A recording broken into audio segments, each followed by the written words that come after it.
it is video number 6 of chapter Structure of Atom class 9th, and today we discuss what are the drawbacks of Rutherford atomic model. So let's start.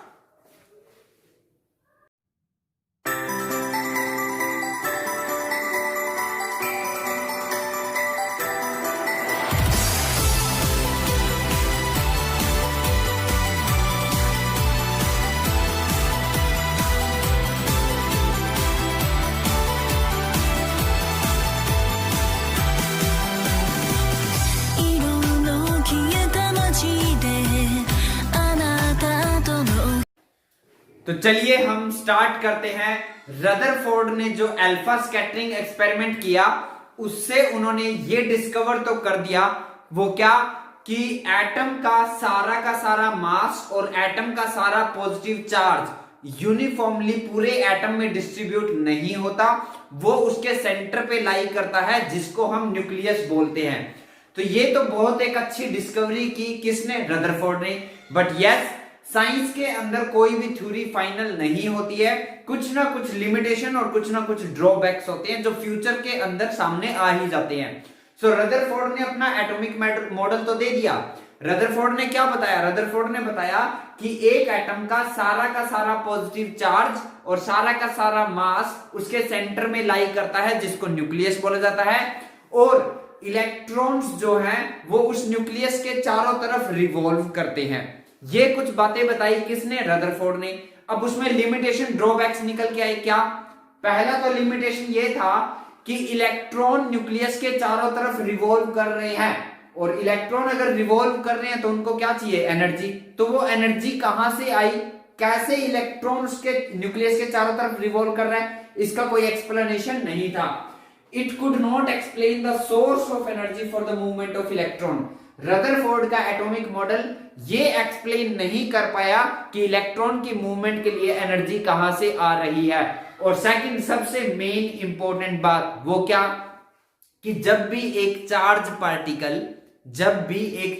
Particle circular motion करता है तो वो radiation emit करता है, energy emit करता है। तो ये चाहे तो बात हम यहां लिख सकते हैं, वैसे आपको नोट करने की जरूरत नहीं है, बट मैं फिर भी आपको बता देता हूं, ठीक है? नोट करके हम इसको लिख सकते हैं क्या? Charged particle would undergo acceleration during circular motion.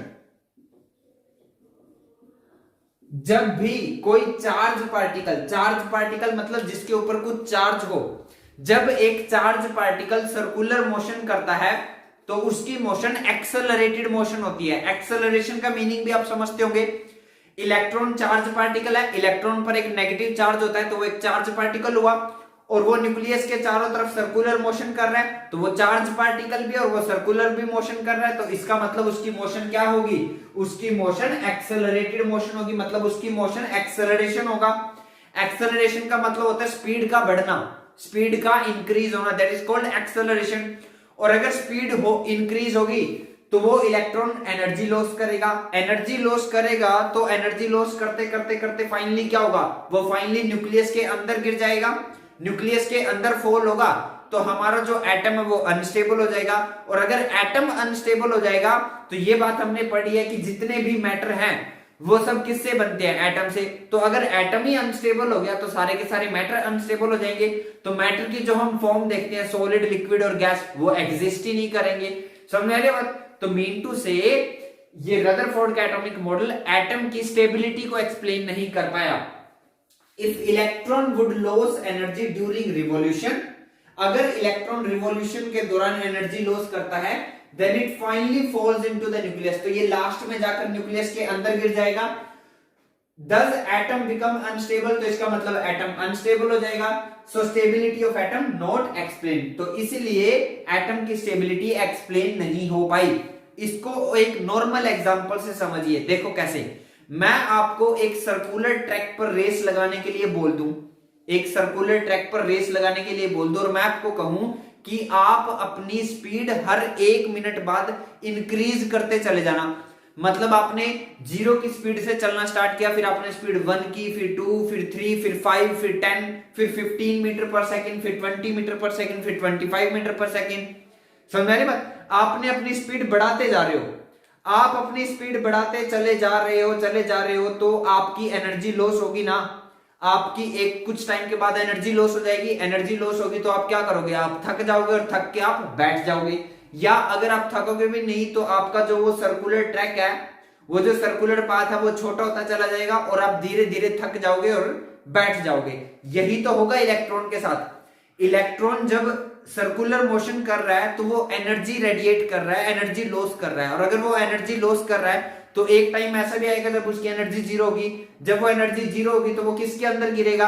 आप एक नॉर्मल सी बात लो, आपके पास एक बॉल है जो सर्कुलर है, उस बॉल में एक बॉल को ऐसे छोड़ दीजिए तो वो बॉल उसमें स्पिन होगी, लेकिन धीरे धीरे उसकी स्पीड कम होती चली जाएगी और वो सेंटर में गिर जाएगी। समझ में आ रही है बात? तो यही तो होगा इलेक्ट्रॉन के साथ। तो इलेक्ट्रॉन सर्कुलर मोशन करते हुए एनर्जी लॉस करेगा, एनर्जी लॉस करेगा तो वो फाइनली न्यूक्लियस के अंदर गिरेगा। न्यूक्लियस के अंदर गिरेगा तो एटम अनस्टेबल होगा। एटम अगर अनस्टेबल होगा तो सारे मैटर अनस्टेबल होंगे, और जो हम मैटर की फॉर्म देखते हैं वो एग्जिस्ट नहीं करेंगी। तो रदरफोर्ड की 2 लिमिटेशन रही रदरफोर्ड एटॉमिक मॉडल की। एक तो वो एनर्जी, सोर्स ऑफ एनर्जी नहीं बता पाया for the movement of electron, and second he could not explain the stability of atom. So I hope आपको ये क्लियर होगा। आज की इस वीडियो में इतना ही। Thank you.